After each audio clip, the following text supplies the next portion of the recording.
This point and kill guy is selling it, is buying it for 40 a kilo, 45, sometimes maybe even 50 a kilo. Okay. Depending on how sort of, resistant you are to the price drop. He's selling it for 250.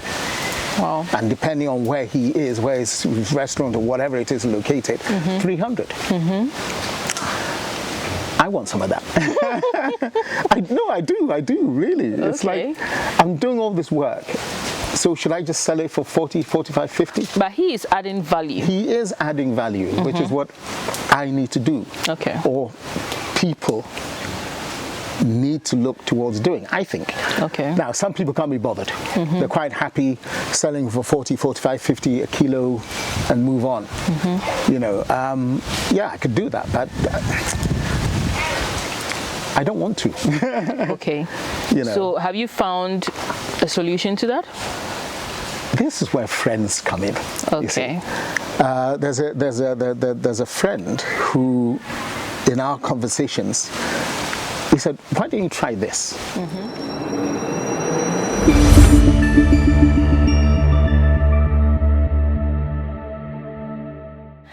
Welcome, Mr. Ablorh, to 88 Vineyard Farms. Thank you so much for having us today. Thank you for having me. It's a pleasure. Yes. You have a beautiful garden here. I love what you've done with your backyard. It's so peaceful. Have so many things going on here. I see a bit of catfish, I see snail, there's a bit of plants all over the place. Tell me, how did all of these come about? I think there was a certain amount of restlessness. Okay. If you've lived abroad for so many years, some of us have a secret yearning to come back. Okay. Now, sometimes that yearning doesn't, become fulfilled. But finally, after so many years abroad, I decided, well, rather than moving back to the UK, I'll come to Ghana instead. Okay. There are complications with that, of course, but we can get to that later. Sure. So how long has it been since you came back to Ghana? I came back to settle, let's say in November last year, so it's been a year. Oh wow, yeah, in November, so it's been a year. Yeah, okay. But for a few years before that, I had to come because, these places were being built, so I've come for a few days or a week. And then last summer before, I came for a month. And I think the summer before that, I came for a month as well. So getting longer and longer. Now finally I'm here. Okay. So you've been in Ghana since November? Yes. Wow. Beautiful. So after you moved in, when did you set all of these up? Because it looks like what you have here did take some time. The snail pens, I got them built about 2 years ago. Oh. And the structures were built, and then when I came last November, I got the carpenter to do the covers for the pens. Yes. Okay.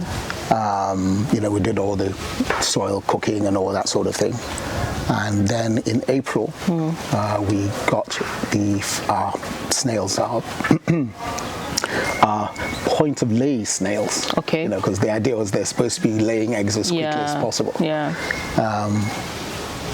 And that's really when we started. So when I came, got everything organized as far as the snails are concerned, and then stocked in April. Okay. Yeah. All right. So you've spoken more about snails. When I was coming in, I had catfish masters on my mind. Catfish, only for me to get here and I'm seeing snails. So what then brought the catfish in? Expedience. Basically, snails take about 2 years to fully mature. Okay. To maximize the income you're going to be getting. Now the question was, okay, so what do I do? In between. Now let's just go back a bit. When I was doing my research as to what I could do in Ghana, catfish actually came up. Okay. And tilapia and all that sort of thing. But I was having a chat with my mother, And she said, hang on, but in Pantang, water is an issue. You know, so with that logic, I thought, okay, let me put that aside. Okay. And I went back to snails. But having come here, I've got some neighbors down the road who do catfish as well. Okay. And, you know, just sort of hanging out with them, you know, visiting them, having chats, going for walks, because one of them is actually my walking partner. Okay. We go for walks every morning.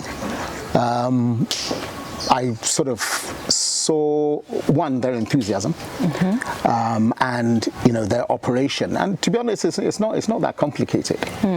You know, you get the tanks, you stock them, you feed them, you pray that they don't die in large numbers. And then, you know, when the time comes and they're big enough, you sell them. Okay. Hopefully, quickly. All right. So returning to Ghana, the whole idea, apart from settling, was also to start some form of business. Oh, yeah, of course. Okay. One, you have to do something when you come to Ghana. You know, you don't retire, as it were, from abroad just to come and jump into a stressful situation here. So this was always my intention, to do something sort of agricultural here. Okay. And for me, the beauty of this is it's right behind my house. It is part of the house. Yes. I don't have to travel anywhere. I don't have to sit in traffic. I don't have to deal with. You just walk in, and then you are with your plants and your stuff. Just me and us and, you know, our endeavor at the back here. Okay, so you were out, right? I'm sure you had your business and stuff running. Now you've decided to come back to settle. Why agriculture, not any other form of business? Why did you choose to go into the agricultural space? Well, if I'm honest, it's something I've always wanted to do. My father was in the Faculty of Agric in Tech. Okay. And reading some of his, I mean, he did soils. So reading some of his stuff, going to the library, picking up various books on agriculture, soil erosion, prevention of soil erosion, and all that sort of thing.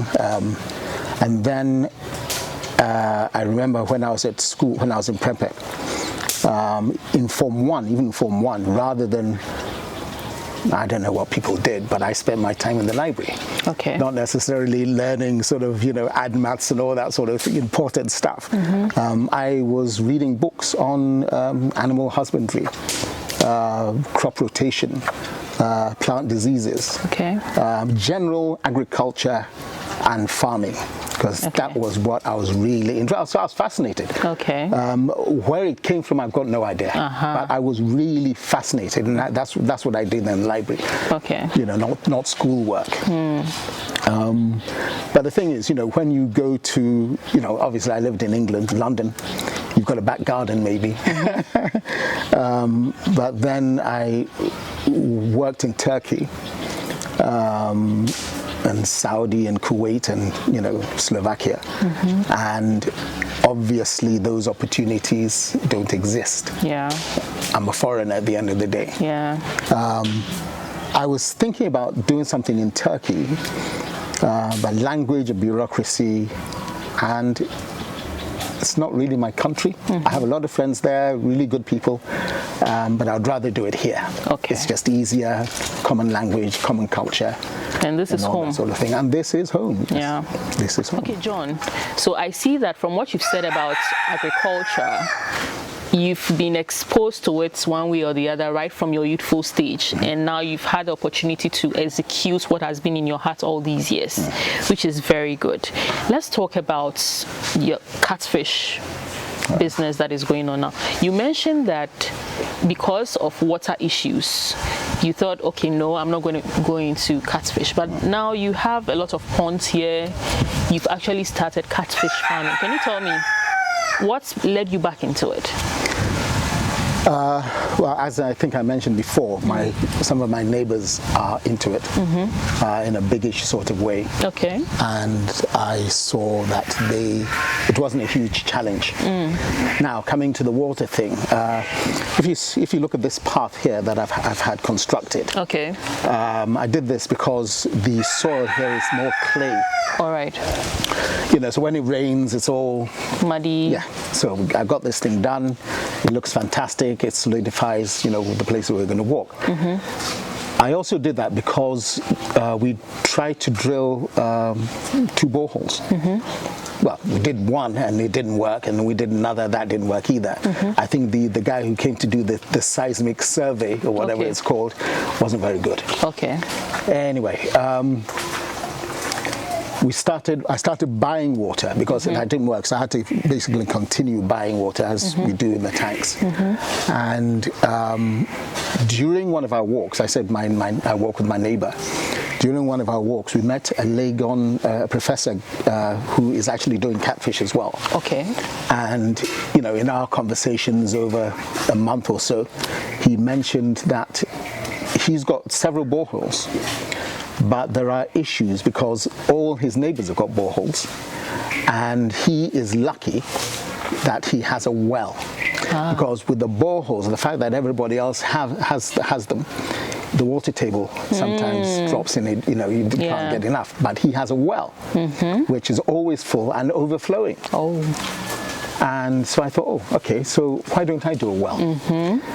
So he called up his guy, invited him over here. He came to look, and he said, over there. Now these people who came for their seismic survey got wanted to do it here. They thought, this is the place where there is water, but there's also clay. Yeah. That place over there is solid. That's where all this laterite came from. Okay. Solid, and he had to work, earn his money, anyway, so he got deep enough and there's plenty of water to fill 2 tanks a day. Plenty of water, and to fill all those tanks and all these tanks, and this is actually rainwater, and that fills up quite nicely, these 2, when it rains. So yeah, plenty of water, plenty of water. So back to the fish. So now water is not a problem. Yeah. But let's just go back slightly to the research aspect. Yeah. I actually decided to do a course with a gentleman that one of my neighbors introduced me to. Okay. Now, this guy went to Legon, and after graduation, apparently, this is what he did. And he's been doing this for about 20 years. He knows a lot, and he knows about catfish farming. Catfish specifically. Okay. Because again, that's what he did after he graduated. And so we went to him and did this 3-day course. We actually got our first 3 ponds from him, secondhand. And basically that's where we started. He taught us about how to cure the water, etc., etc. Then we got the fingerlings in, and that was essentially it. So, as I said before, this is these first 3 were a test. Okay. Of the process and of the industry. Let's call it industry. Fortunately, we didn't have any issues. For the first 3 ponds that For the first 3 ponds, to be honest, we haven't had any issues. Well, 1 or 2 came up later on, but I'll explain that later. Okay. So yeah, we didn't have mass die-offs. Maybe 1 or 2 a week, if that. And it was very unusual for a fish to die. So in that respect, everything went really, really well. Then I think when they got to about 3 months, in one of the changes of water, we decided to count them, and we realized that maybe we didn't sort them out quickly enough, because some of the shooters, I think, had been a bit aggressive. Yes. Yeah, carnivorous times sometimes. Yeah. So the numbers initially, I think, reduced by about 50, Wow. which is, to be honest, it's acceptable. Okay. But after that, it kind of, stabilized, because, you've got to feed them. You've got to feed them regularly and feed them enough so they don't, cannibalize themselves. Okay. But once they get to a certain size, they don't cannibalize themselves because they're all huge. Okay. You see. So let me take us back a bit. You did your research from what you said, because initially you had mentioned that you did your research before coming down, and because of water issues you decided, okay, no, catfish is a no-go. Now when you came in, you actually went for a 3-day training to understand fully what it takes to do this catfish farming. So you didn't go in blind. No. You went in prepared. But even before starting, you had solved your water issues. Right? Yeah. Some way, somehow. In the process. Okay. So you started out, from what I gather, is with 3 tanks, right? And when did you start with these 3 tanks? We bought them February, March, and then we stocked in April, 1st of April. So this year, Yes. April 2025. Okay, beautiful. And for those 3 tanks, successful? Yes. So far? Yes. No hassle. So the research part did help indeed, otherwise trouble, right? Well, yes. I mean, you've got to know what you're doing. Yeah. You've got to know how to do things. You've got to know why things are done in certain ways. Yeah. Like, if you don't know that there are shooters, for example, and you don't do anything about it, you never know. All You may of your decimate. Yeah. So that's just one simple example. Okay. All right. Then tell me about, okay, you've done your research, you solved your water problem. What about investment? Investment. Was that difficult? Did it require a lot of money to start the setup? Not really.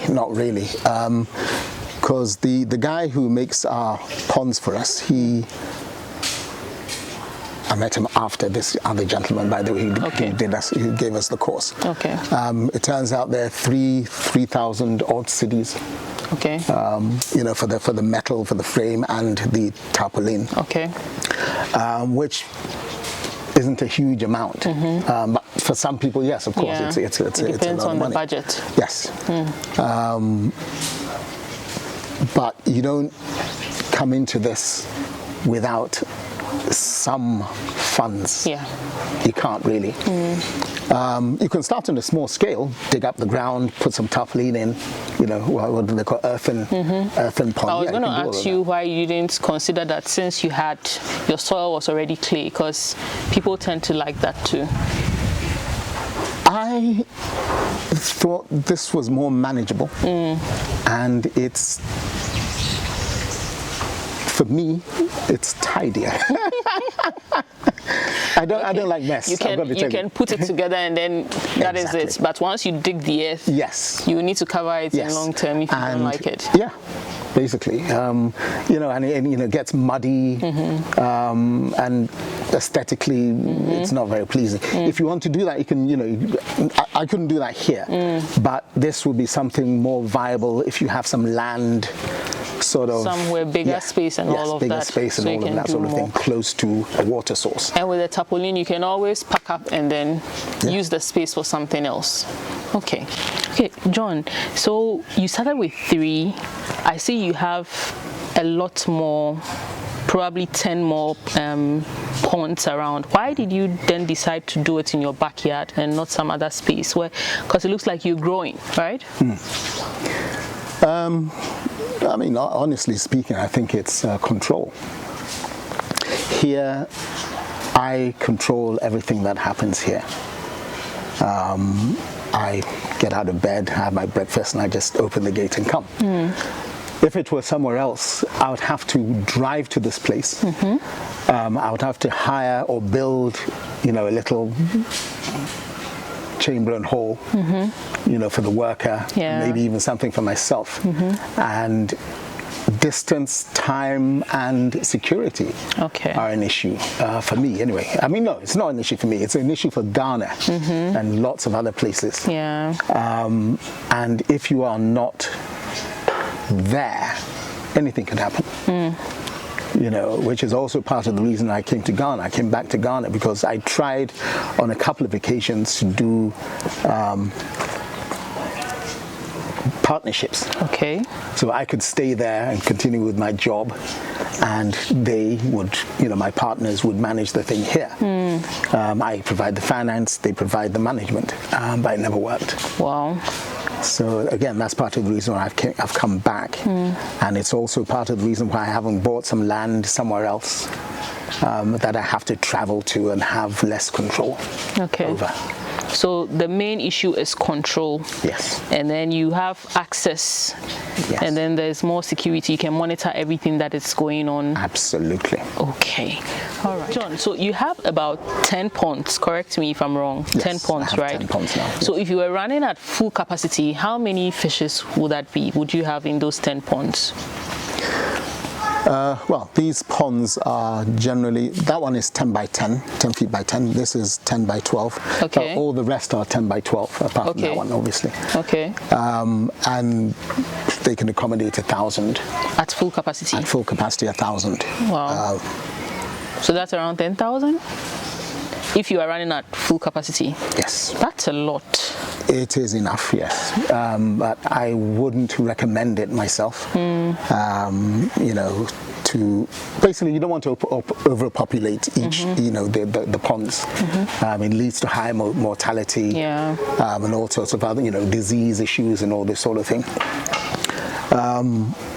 So I would cap it really at 700, 750. 7,000. Yes. Okay. 7,000, 7,500. If you are running at full.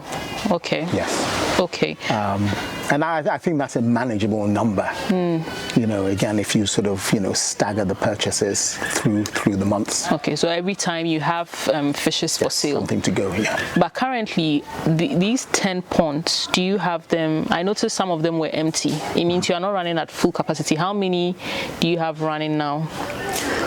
Well, if we hadn't sold one pond, we'd have 4. Okay. And again, this was our starter pack, as it were. Okay, the one from April. Yes. These ones, this 550, I got 3 weeks ago. Okay. So that's the beginning of our next batch. They are more of juveniles. Yes, they're juveniles. And next week, I'm going to buy some more fingerlings, but I would rather wait actually another 2 weeks and buy juveniles instead. Why? Because it saves you a month's worth of feed. Okay. And juveniles are stronger, they're more hardy, you know, their survival rates are better. Yeah. And again, this is something I've learned as, you know, we've been doing this thing. Okay. All right. So in a few months, by Christmas, by January, they should all be full. Okay. And producing. So we'll be running at full capacity. Yes. Walk me through what your daily routine looks like when you come in every day. What do you do? Feeding and all of that. What does a typical day looks like for you? We feed them at 8 o'clock every morning. 8 It actually o'clock. changed from 7 to 8. Why the change? You don't have to get up so early. I mean, it doesn't make that much difference anyway. Okay. And it just allows us to have a bit of rest to start the day at the crack of dawn. So we get the feed. The feed is all stored in there. We get the feed and we give them the appropriate amounts. Okay. And tidy up. As I said before, I like the place tidy.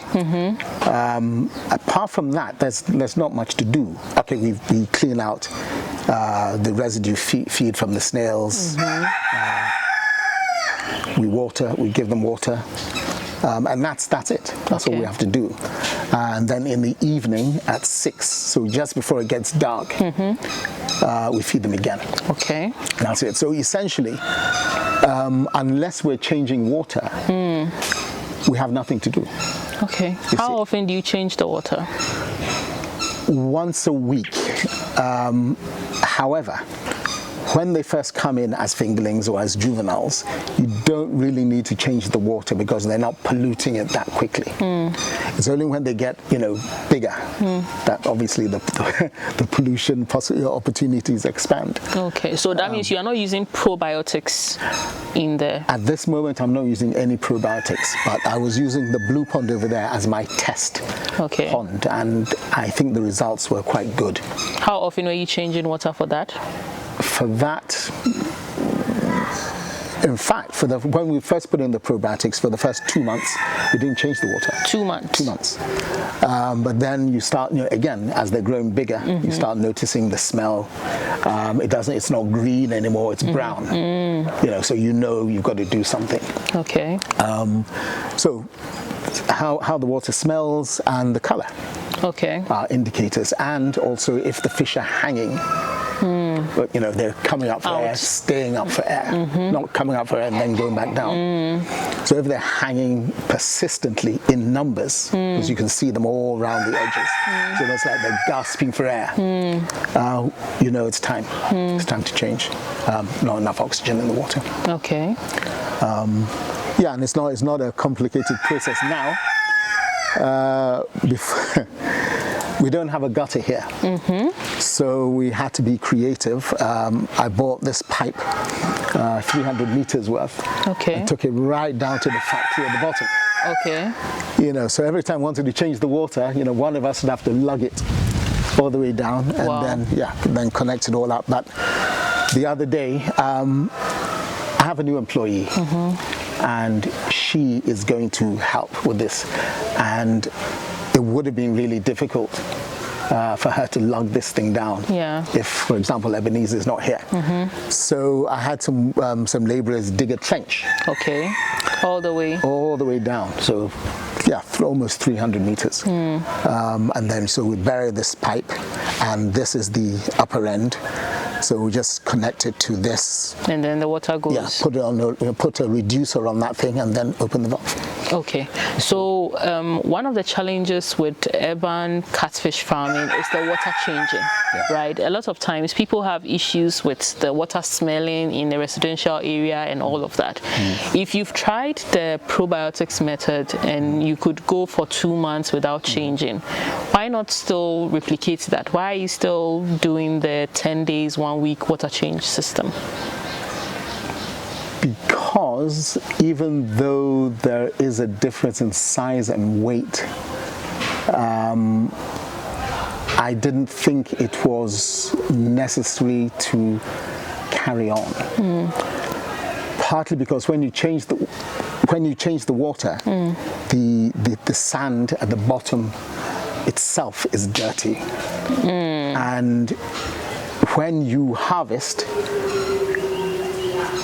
that dirty sand essentially gets everywhere.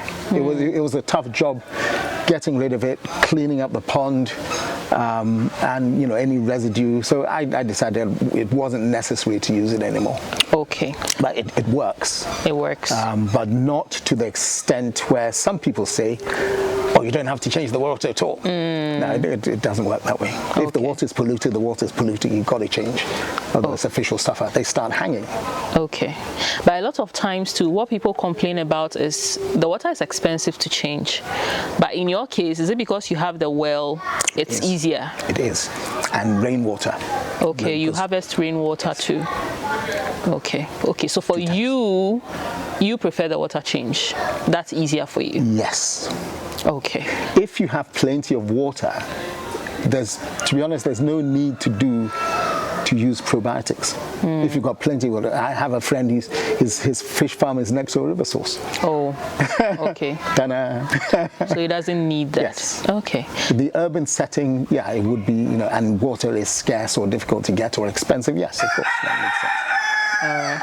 Let's circle back to feed.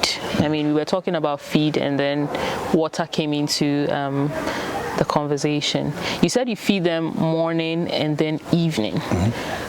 I noticed there are some fish farmers who introduce something like water hyacinth, azula, and others before the standard feeding. Tell me about yours. What kind of feeding do you do, and then how beneficial is it for them? How beneficial is it? I don't know, because how do you measure it? That's the question. How do you quantify it? But what I do know is that they eat water hyacinth like nobody's business. Okay. They eat azula, they eat duckweed. Yeah. And because duckweed is, I think, 25%, 20 to 25% protein, it's got to help. Water hyacinths, I don't know how much protein content that has, if any, but they eat it. They eat it with relish. So, it can't be a bad thing. At the moment, I've got that pond out there, which I'm trying to sort of, grow some more duckweed. Okay. And hopefully I'll get enough to harvest sort of every couple of times a week, or once a week even. That would help. Okay. Because at some stage I want to make my own feed. Oh. I want to buy the pelletizer. Okay. Put the ingredients in, or whatever ingredients I can get my hands on, and make my own feed and cut down the cost of that thing. Is it expensive, feeding? Yes. Yes, it is. It's about a third of your returns. Wow. So if you get 60 cedis per fish, 20 of that is feed. Interesting. So if you can cut that down, you are gaining more. Yes. Feed is not cheap. It's not cheap, and because of the fluctuations in the city, now the city is better. But before, when it was at 21 to the pound, even 17 to the dollar. That was high. Pockets, yeah. So John, we've touched on water, we've touched on feed, we've also spoken about the amount of fishes you have in your ponds. I think you mentioned 350 there, and then about 550 in this one. Tell me, how do you deal with health issues? Because definitely, as they are breathing, you would have those issues coming up. Health issues, I think, are related to water purity and various diseases that they may have. Yeah. This whole thing operates by observation. You've got to look at your fish, see what they're doing, and then react. Okay.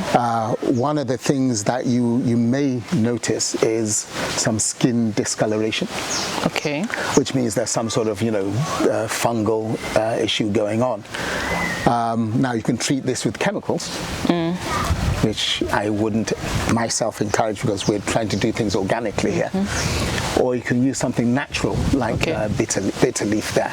Okay, I see you have a lot of those plants around. Yes, we planted them specifically for the snails, again for medicinal purposes, for the snails and the catfish. Okay.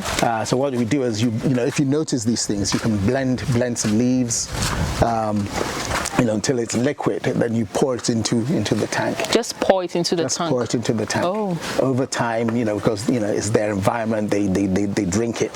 The more solid pieces, if there are any, they eat it. And topically, it's on their skin anyway. Give it a few days, give it a week, it goes. Okay. Because we've done that once or twice, only once or twice, but it worked. It worked. Wow. So you've done for each of the ponds you have currently? Well, yeah, once in fact, maybe twice in 6 months. Okay. So yeah, we don't have those issues again, maybe because the numbers, we've kept them under control. Okay. So you kept mentioning that you need to keep the numbers under control so you don't have these kind of issues. So you need to observe from what you're saying. You need to know your fishes, listen to them, how they react, and then you are good to go. Let's talk about marketing. For every business, that tends to be challenging sometimes, because you are excited about your new product, you started, it's ready, now we get to the market, you are not able to sell. How is it for you? Who do you sell to? I mentioned that one of the ponds is empty because it's all been sold. Yeah. The gentleman who supplied the catfish, the fingerlings, sorry, bought them. But it turns out he's working for a guy who does point and kill. Okay, so more like a middleman. Yes, but I think he works for the guy. Okay. But obviously he had his own benefits in there somewhere. Yeah. Anyway, so I was discussing all this with him, and I was thinking, I'm the one who has stocked up, looked after these things, borne all the costs for 6 months. Why am I selling it to this guy? I mean, bless him for coming to buy some. But if you are in any way ambitious, and you're looking beyond making, let's call it, not a basic amount of money, but the minimum you can get for what you've produced. So this is what I've been thinking about this for the last 2 months. Yes, he came to buy some, fantastic.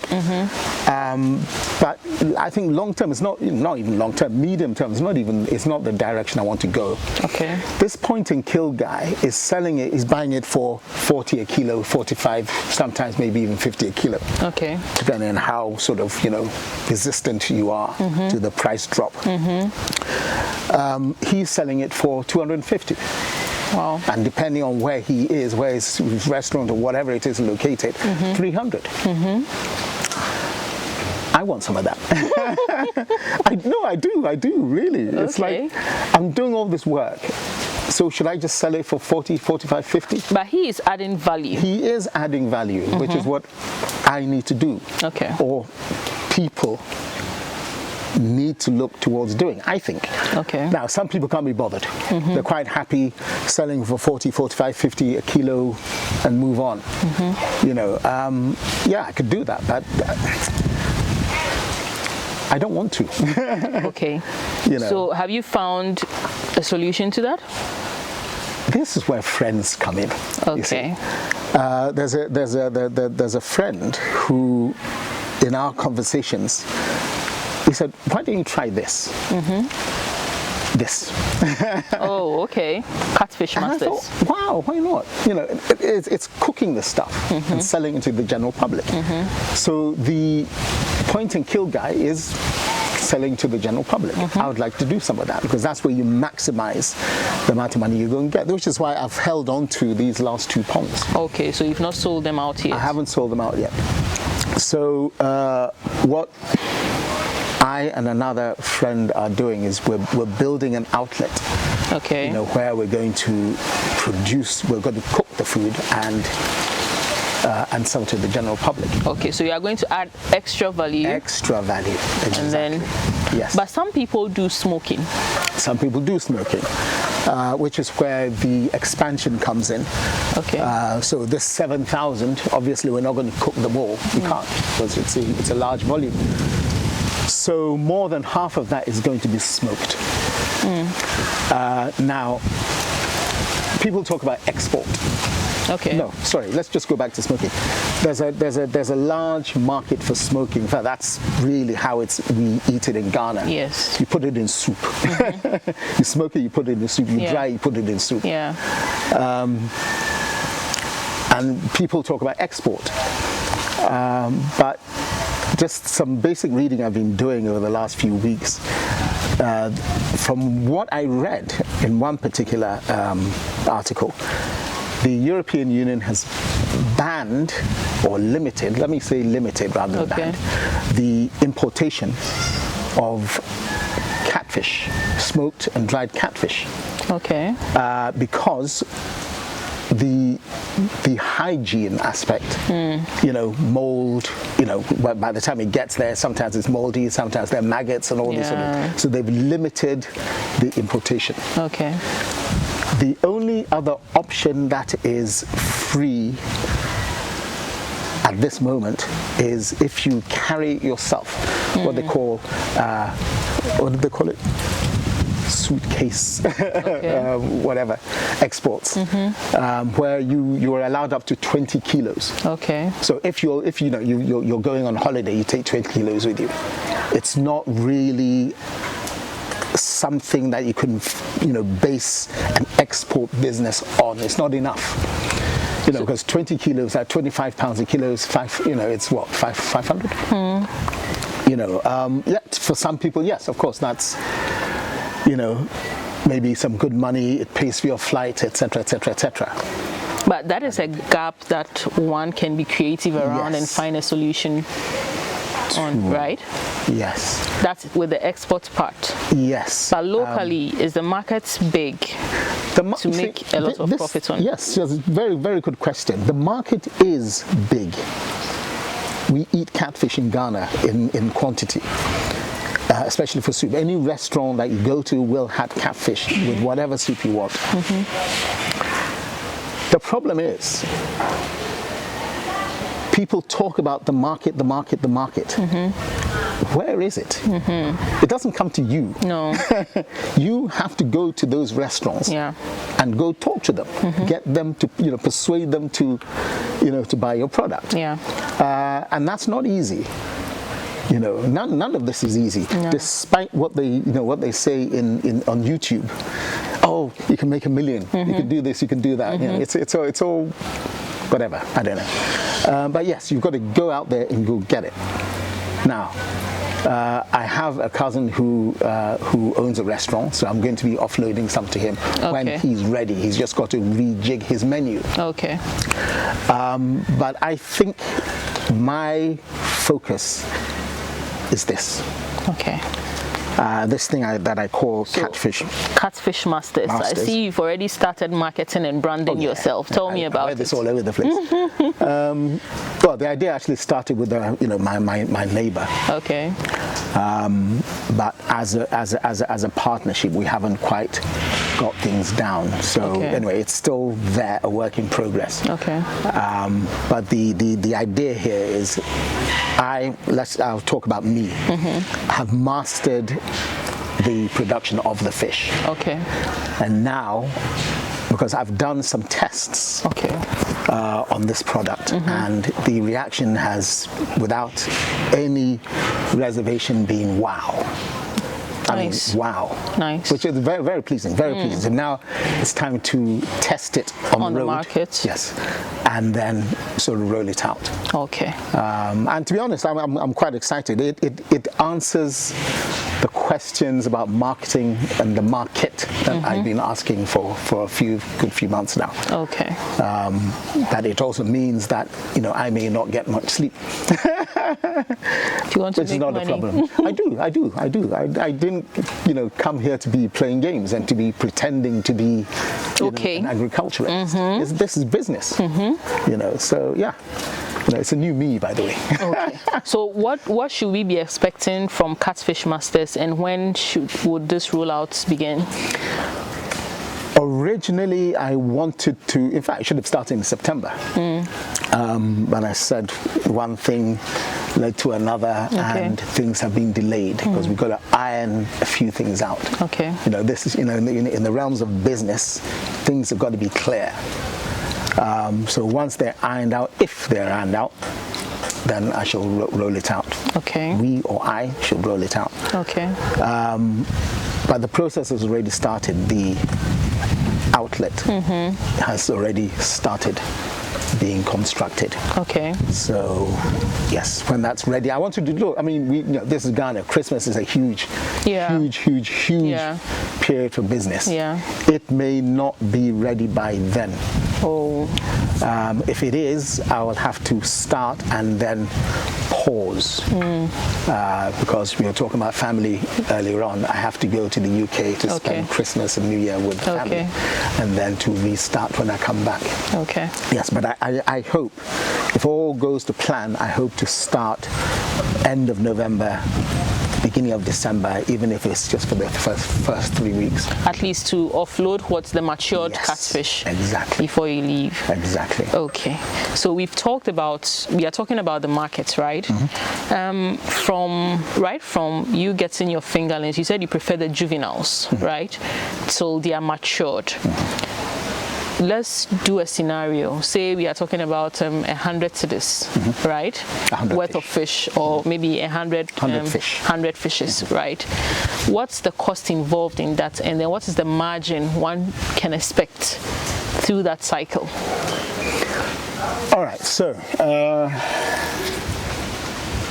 at a reasonably good price for live fish, live fish, not smoked. Okay. Live fish, you can get about, let's say, minimum 40, even though in our conversations, we're trying to discourage that low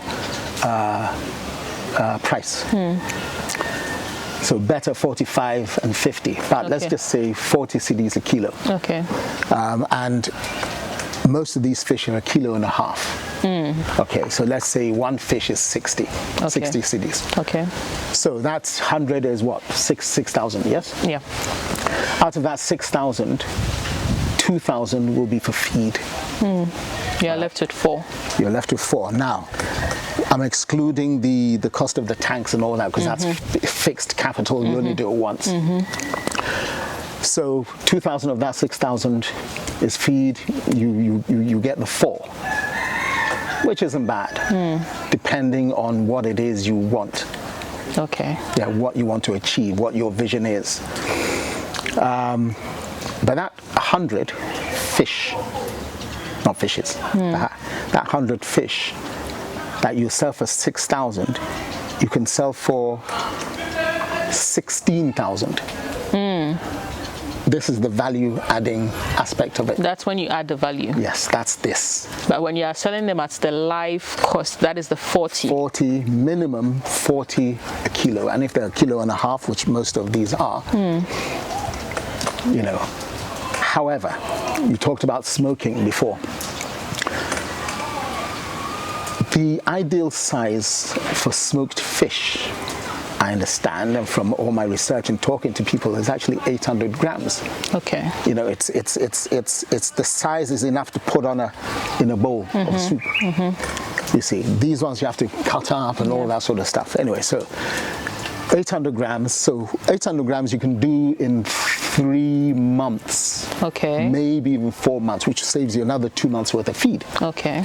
Okay, so you can harvest them at 4 months, let's say, smoke them, and there's a better market for smoked. The restaurants I went to, you know, they didn't do live. Okay. They wanted smoked. They're interested in smoked or dried. Okay. And one of them actually said, my customers like it really, really hard. I was like, what? They're trying to break their teeth or something. You know, anyway, so yeah, I've talked to restaurateurs and all this. Smoked market. You know, you just got to get the label. Yeah. You know, get a professional package properly and take it. They will buy. Okay. You know, and the other advantage of smoked fish or dried fish is that you can store it for longer. Yeah. You don't have to panic about, oh, I need to sell X amount this month, otherwise I have to keep feeding them. No, smoke it, put it aside, sell it bit by bit. But it's the professional packaging, which is why you need a professional marketing company to help you. Yes, that's true. So let me circle back again. So if we are doing 100 fish, that is 6,000 minus your feed 2,000. Let's say give or take other expenses around 500 or 1,000. Okay. You are taking home 3,000. That's a 50% markup. Yeah, 50% markup, which is very good, right? Yeah. If you are adding extra value, that's even more than that. It is. It's a good business. It is. Hey, you're making money. It is. I'm not making money yet, but I will. Definitely. If you know, again, it depends on your vision. Yeah. You know, if you're satisfied with selling it at 40 a kilo, okay. Some people are. But to be honest, I didn't come this way to fiddle around with 40 a kilo. No, you need more than that. I do. I need to justify my existence here, my separation from family. You know. All right. So. John, let's talk about challenges so far. We've talked about how good it is, how smooth it's been so far. Have you faced any challenge since you started with the catfish? No. No challenge? No challenges whatsoever. Interesting. However, other people have had some challenges. I think I've been lucky. Okay. You know, the course we did sort of taught us basically step by step what we needed to do. However, you're not in control of every minute thing that happens. You can get up in the morning and 30 fish have died. But you didn't have that? No, I didn't have it. Maybe one a week, if that. Okay. And I think for the first month there were none, no deaths at all, which is when they're actually most vulnerable. And so yeah, some people have these challenges, mass die-offs, even of mature fish. Yeah. And the question is why? Because even if, as I said, even if you change the water the day before, it's supposed to be fresh and lively, but you come the next morning and some have died. They're not like human beings. You do an autopsy and then you get your answers, but sometimes you don't understand. You don't understand why. Another challenge, though I haven't experienced it here, but it is a constant worry, is security. Security. Which aspect? Well, as they're growing, there's nothing to take. There's nothing to tempt anybody. But once they've got to a certain size, which is why I don't really allow people to come in here at all. I don't. But it is a temptation. Okay. It is a temptation. And again, in some of these circumstances, in the world of business, sometimes it's the employees, it's not people who've come from outside. So you've got to be careful. You've got to have your security systems, whether it's cameras or whether it's your physical presence. Yeah. All the time.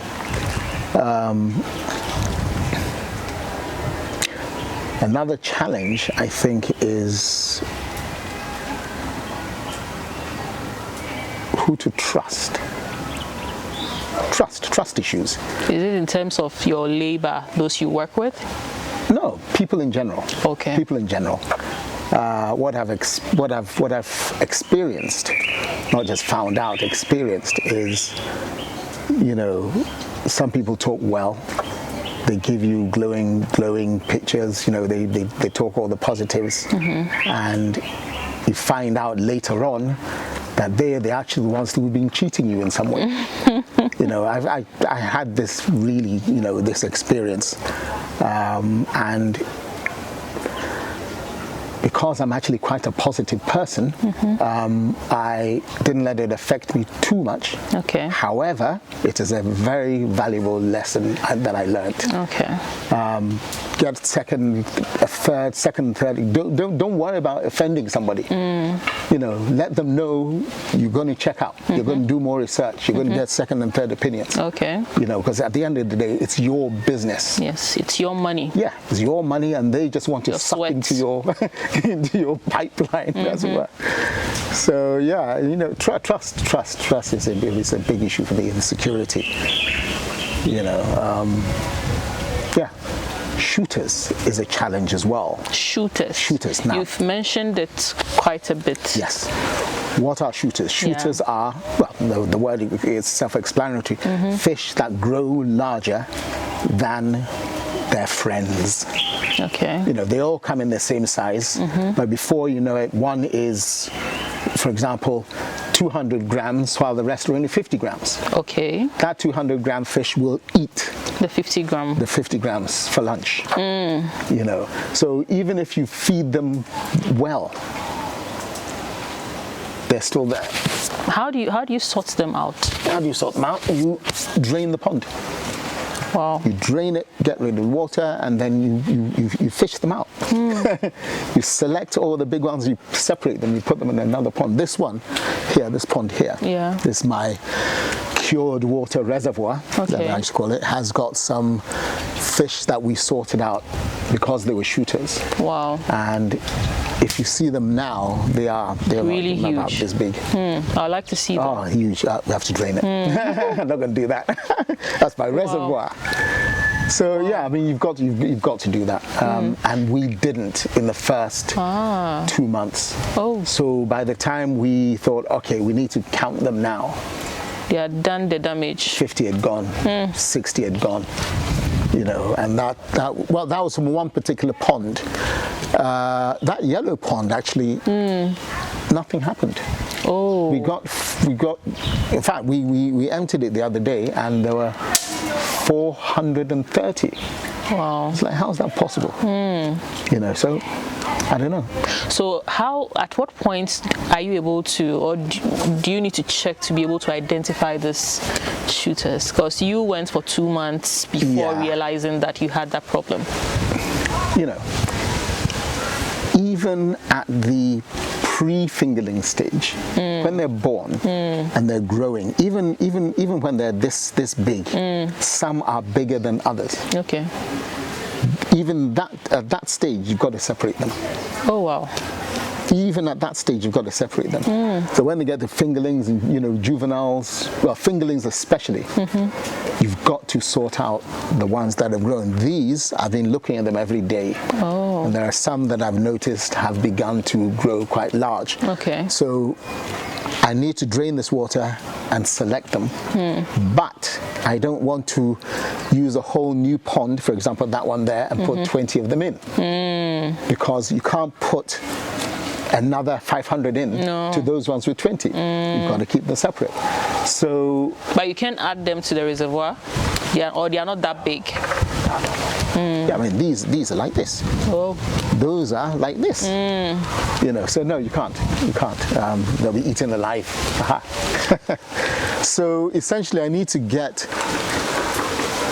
you know, quarter ponds. Yeah, for those ones. Yes. But the problem with quarter ponds is that they're not that cheap. They're not that much. So like the difference is not that much. Yeah, half a pond is almost as expensive as a whole because you still use the metals and. Yeah. You know. Yeah. Either that or the guy who makes my pond is just trying to get one over me. What I wanted him to do actually was to put a dividing tarpaulin sheet in between. Oh. He said, "Oh no, you can't do that. You can't do that." There should be a way around it. No. I think you can do it. But there are instances where people use these 100 by 100 white tanks. They split it in two. I've got one in the corner there. Okay, they split it in two. Maybe you could look into that too, if these ones are not going to work out. Yeah, I need to do something about this. I need to do something about it. If I'd thought about it more deeply, that long pond over there, that's 4 feet by 22. Okay. I could have, divided it into 3. But these are the things that you learn as you go along. Sure, there are learning curves for all of these. So you've talked about security, you've talked about trust, you've talked about shooters. Any other challenges you've had to deal with? Market. It's confusing if, like me, you've just come. Yeah. Now, if you have all the contacts that you need or that you develop, having been born here and growing up here and schooled here, school is really important, as we know, because it's your school friends who will buy from you or who can connect you to the networks. Yeah, exactly. So, I have a lot of school friends, but I haven't tapped into that yet. Okay. But I will. But I'm hoping that this works more immediately. Okay. Because I think they deserve to sample my product as well. Sure. So marketing has been a challenge. So would you say that it is ideal to have a ready market before you even start, to know where you'll be selling to before you start? That's what they say. But what is a ready market? If you go to that restaurant over there and they say, yeah, when they're ready, we'll buy it from you. That's not cast in stone. When they're ready, you take them and they say, "Oh, we're not buying any this month, or we're selling tilapia instead, or we're buying tilapia because our customer profile has changed. They want tilapia." Do you know what I mean? So nothing is cast in stone. Okay. There is no such thing, in my opinion, as getting the market first, unless it's your uncle or your parents who own that restaurant, or your cousin who owns. I have a cousin who owns a restaurant, which is good. You know what I mean. There's a lady that I was frying for. Okay. So you fry the catfishes too? Yes. Okay. she loved the product. She said, "Yeah, let's do." Because we did the first test, so the customers liked it. Then I said, "Okay, so if you want it 3 times a week, I'll charge you X. If you want it once a week, I'll charge you Y." But then the comeback, shall I bring some more? And it all became a bit of a grey area. So I thought to myself, I don't want to be dealing with that. Let me focus on this, because this I have control over. Okay. You see. So yeah, that's where we are at the moment, and hopefully by the end of the month or beginning of December, we'll be out there doing it. Okay. How do you balance all of these with family and other aspects of your life? Because it looks like you are doing this full time. I am doing it full time, and you have to work with somebody. Because if you go to a funeral in Kumasi or wherever your hometown is or whatever, someone needs to be checking. Somebody needs to be here to feed them. If you leave them, especially as they're growing, if you leave them for 3 days, they'll start eating each other. You don't want that. Anyway, so yeah, you've got to be working with somebody reliable, who's always here. Okay. Balance it with home, with family life. I have to go. This year, I think, or this November to November, I think I've been maybe like 5 times. I need to see my family. Yeah. I'm going at Christmas and New Year, but when I come back and I'm doing this more or less full time, I won't be able to go as regularly unless, again, I find somebody super reliable. Someone you can trust. Yes. Who can take over for 3 weeks. Until you are back. Yeah, until I'm back, a month until I'm back. Yeah, it is a challenge. It is a challenge, but I can't go back to the UK and doing what I was doing. I was, lecturing at various universities in the Gulf and in Turkey. I don't want to do that in England. One, because the university, in fact, the whole system is changing. Okay. Universities are downsizing. They're closing departments. They're merging. Now, for example, the University of Kent in Canterbury and University of Greenwich are merging, which means some departments are going to go, faculty are going to go, etc., etc. I don't really want to go into that environment. Not that I'll get a job anyway. I'm 61. I'm still youthful, of course. Definitely. But no, really and seriously, honestly, I wanted a new direction. Okay. And this is why I'm here. However, I still have to balance it with my family in the UK. Okay. It's a must. My children are, teenagers, as it were. It's a difficult time, as we all know. Yeah.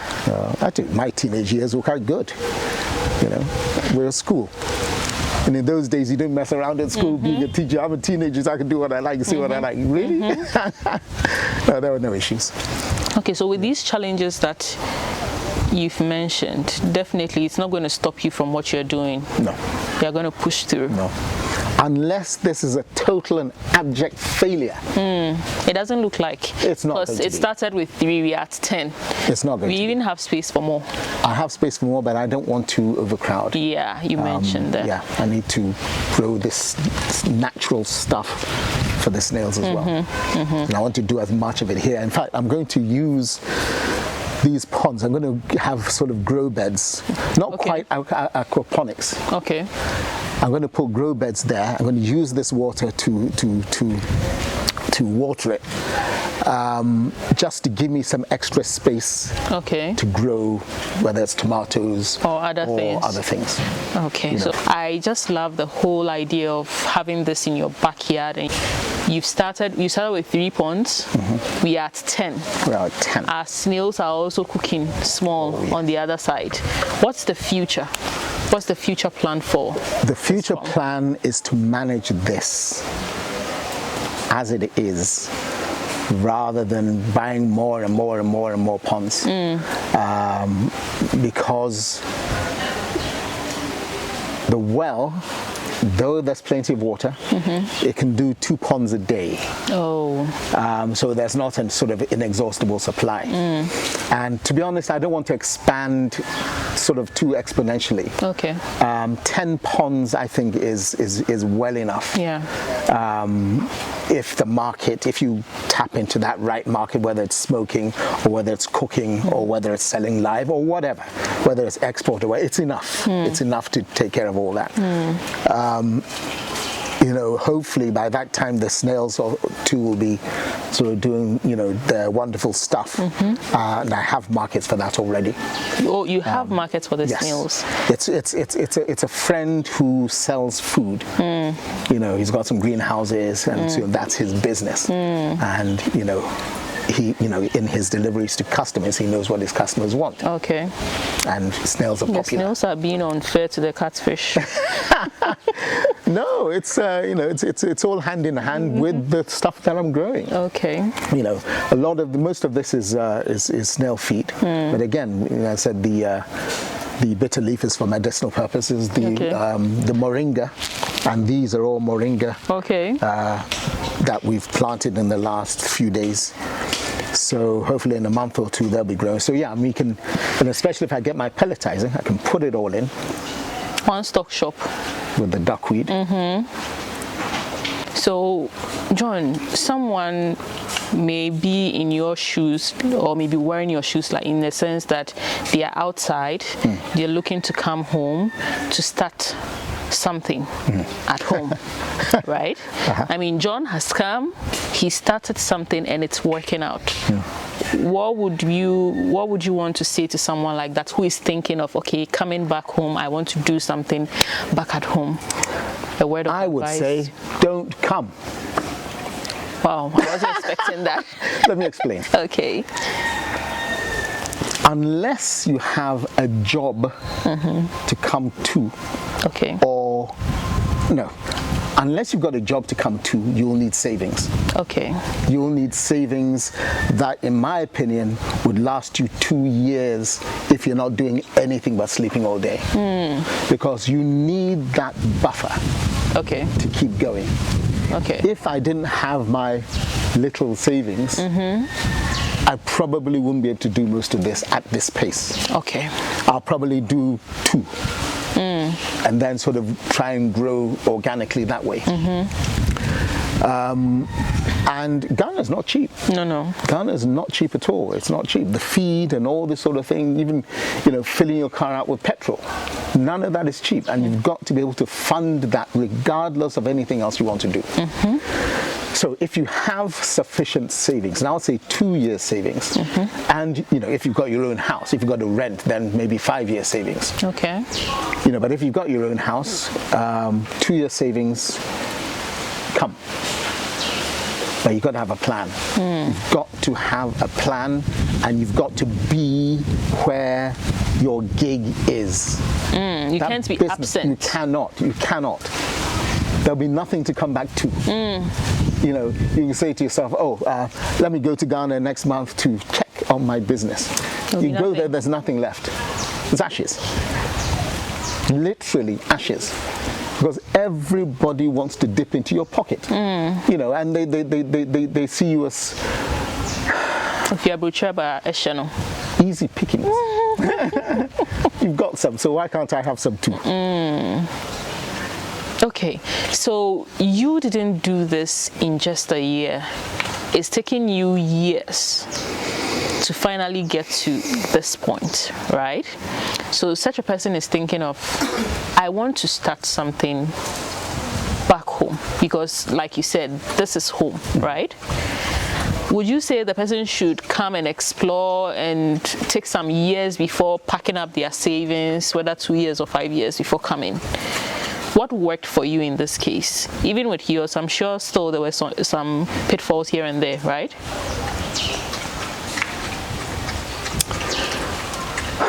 I think I decided to make the move because my wife and I had been in Kuwait for 14 years. Okay. And it was really sort of time to leave, because the children were at a certain age where we wanted them to have a more balanced education and social life. Okay.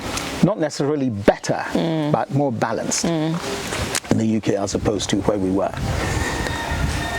And it's because of that that I thought, okay, I don't necessarily want to go back to the UK. This is my chance to come to Ghana. The question was, what am I going to do? Okay. Which is when, this may be about 4 years ago now, which is when I was looking into all sorts of things to do. But admittedly, at the back of my mind, the question was, okay, should I stay there and do this from distance? Which is where the two examples I tried and didn't work. So you can't do this from a distance. So I've got to come and do the thing myself. So hence the snails. And now latterly the catfish. You've got to have a plan. You've got to do some research. Not just watch YouTube. Yeah. Read research materials. I'm guessing you did a lot of YouTube videos before. I did. I was fascinated. Because you've said many times, not just YouTube. Yeah. All these research institutes. Yeah. There is so much literature. There is so much literature. But if you condense all the information, you understand that it's all the same. You have to start from here and get to here. Okay. You've got to go through all these processes. There's no shortcut. You've got to be prepared for that. You've got to be prepared to spend the time and not expect some sort of quick return. Because a lot of people think, oh, I can make money quickly. No. There's no such thing in life. There's no such thing as making money quickly. It requires unless you hard buy work. The lottery. But even then, you'd buy 10 years worth of tickets and you win once. Do you know what I mean? It's, I don't know. There's a lot of fantasy. Yeah. So you really got to be realistic. Put your ducks in a row. Make sure you've got enough savings and have a plan that you actually want to come and execute. Okay. Not, oh, they say it's a good idea. Do you know what I mean? This has got to be something intrinsic in you. You are interested in this. Then go for it. Okay. And home is home. I mean, I love it. See, no, I do. I mean, it still comes with something good. Well, yes. And as I said, because we schooled here, we have classmates who are always there. You meet them at funerals, you meet them at weddings, you meet them at birthdays, you meet them in pubs and restaurants or whatever it is. You can call them up whenever you need anything. If you're born abroad and lived abroad and now you want to come because you've heard good things or you've been for a couple of what they call datty Decembers. Do you know what I mean? And you think, oh wow, hey, you will struggle. Because you don't have the support system. And you need that here. You need it here. You need something as good. There's always somebody to ring up. You've got to have somebody to ring up and say, can you help me with this? And obviously make yourself available to them. It's hand in hand, Okay, so it's not all rosy as it's painted out there, but you need to do your research and be ready to be present. You can't be absent to make it work. This is life anyway, expect setbacks. Sort them out, learn and move on. John, there are a lot of people out there who have spaces, whether in their front yard, their backyard. Most people do not utilize. Some too want to make good use of their spaces, regardless of how small it is. You have made something beautiful with yours. Do you have any word for people like that? What would be your word of advice to them? I would say, whatever little space you have, use it. You see the side passage there, where the long pond was. I didn't, with all of this, I didn't really think about putting something there because I thought, well, this is enough. But I thought, hang on, but that's a large enough space. You know, I can still get past, I can still carry what I want, and it's just there. Yeah. So why don't I use it? So that's why I ordered that 4 by 22. A lot of people have got side passages. You know, you don't need a whole backyard or whatever it is. A side passage, you know, the space around your house, however small, can fit something. You know, well, it's not necessarily even for your own home consumption, because you'll have more if you do it properly than you need. You know, so it's an opportunity to sell to all your neighbors, to sell to, you know, people all over the place. Smoke it, sell it as smoked. You know, I went to Adenta Market some time ago, and the guy had some smoked catfish, but to be honest, they didn't look particularly appetizing. And I thought to myself, I can do better than that, and I can present it better than that. Do you know what I mean? To make people want to, or give people a more positive visual aspect, you know, which would obviously make them more willing to buy. You know, packaging, good professional packaging. You know, there's so much that you can do. You know, you don't have to have, you know, a large big area like space. this. You don't. Just that small space over there will give you enough. You can fit 500, 600, 700 in that pond. That's really good advice. And beyond the catfish, you've even grown other vegetables and things. So even if it's not catfish that you want to do, you could try something else. Just think of what you can do with that space that could be monetized. Yeah. That's really good advice. You know, some people are doing worms. When I say worms, I'm talking about maggots. Yeah. You know, and I think it's a 3-week process. So from beginning to end, 3 weeks, you can, you know, harvest them, bag them, sell them to whoever has, you know, animal feed, bird food, or whatever. There's a neighbor down the road, I think I told you, he's doing mushrooms. You know, he's got a space like this is my shed here, and he harvests his mushrooms every day. He sells them for 60 or 70 cedis a kilo. You just need to think through. Think of something and do it. Plan it, do it. You don't need huge space, you don't. So I think most people think, oh yeah, but it's not big enough. It doesn't have to be big. Yeah. You know, it doesn't have to be big. You know, and there's so much to do. There is so much to do, so much to keep us busy. And as I said, through the afternoon, I don't really have much to do. Okay. You know, unless we've got, you know, specific jobs like, you know, cooking the soil for the new snail pens and all that sort of thing. Okay. Emptying the water, because if you feed them at 8 o'clock in the morning, you can't empty the water until maybe like 12 after they've digested their food. Okay. If you do it too early, they vomit it all up. So yeah, you've got to wait, and that takes a few hours to do. But generally, once all that is done, that's it. Okay. You know, it's not back-breaking in any way, shape or form. All right, so make good use of the space you have, regardless of how small it is. John, if someone watching this video wants to visit and then see your space, see what you're doing, get an advice or two from, are you open to that? I am indeed. So we can leave your numbers on the screen for people to call you? You may, yes. Okay, we will do that. So anyone can reach you anytime and then they can come in. Yes. Thank you so much for having us. It's been really good and insightful having this conversation. It's an I like that word. Insightful.